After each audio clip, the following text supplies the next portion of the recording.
This presentation outlines the requirements of the HSC and the types of subjects which need to be selected to meet these requirements.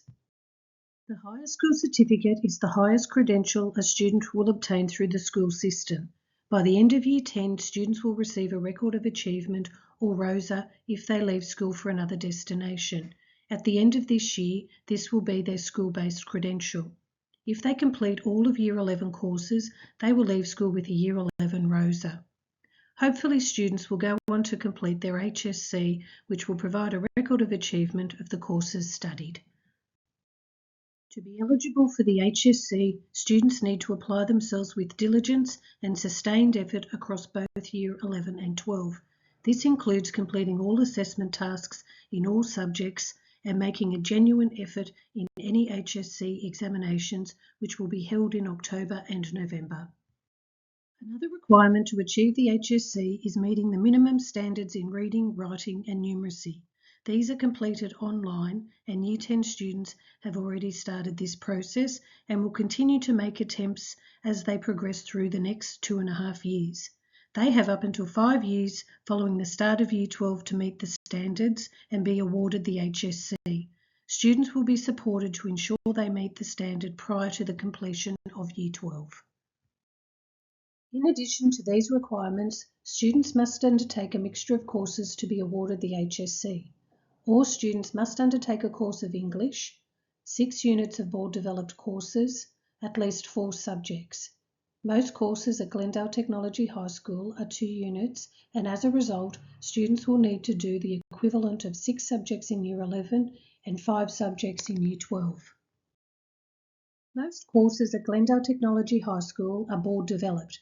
These courses have an HSC exam and can count towards an ATAR. Board-endorsed courses do not have an examination to undertake and do not count towards an ATAR. Students select these based on interest. They are still required to complete internal assessment requirements.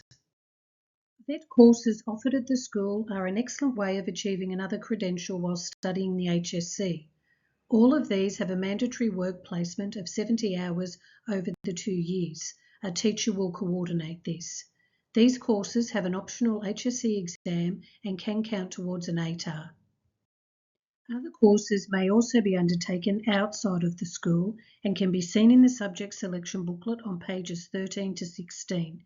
The specifics for each course can be seen on the TAFE New South Wales website, or you can contact the Careers Advisor. External VET courses are applied for separately on the day of the interview and are not done as part of the online selection process. The ATAR is a method used to gain university entrance.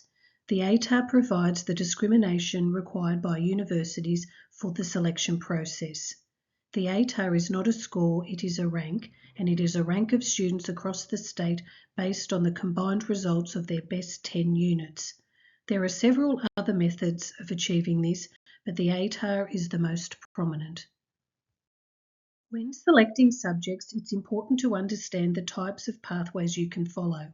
There are a range of options for students, and it's important to have an understanding of the destination following the HSC to assist in determining the pathway to get there. You can choose an academic pathway, vocational pathway, or a transition to work pathway, initially returning to school and leave once you have full-time employment.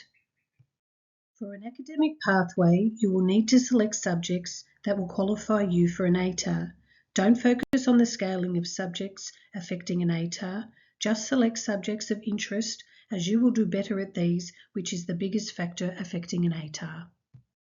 A vocational pathway is one in which students are looking to finish school and then move into further learning. This may be on-the-job training or entrance to a specific TAFE course. Students may wish to do a school-based traineeship, which involves working 1 day a week, a specific training course, and on-the-job learning. Students who undertake this pathway need to be highly organised, as they will need to stay up to date with the work they miss on their day of work. Other students may wish to complete their HSC but not obtain an ATAR. The final pathway is one for those students who need to return to school as they have not turned 17 and have not obtained full-time employment. The school is offering this pattern of study to prepare students for full-time work, and it focuses on the skills required for this to occur. Our hope is that students will exit this course through full-time employment. Whichever pathway you choose, ensure you seek help and advice from people you trust. Don't rely on what your friends are doing. Do what is best for you. At the interviews, we can clarify what pathway you are choosing or whether your subject choices are right for you. We will confirm you meet the HSC requirements with your choices and provide the opportunity to choose an external TAFE course. Please ensure you look at how to make the subject choices video so you know the process and when this needs to be finalised by. Thank you for viewing this video.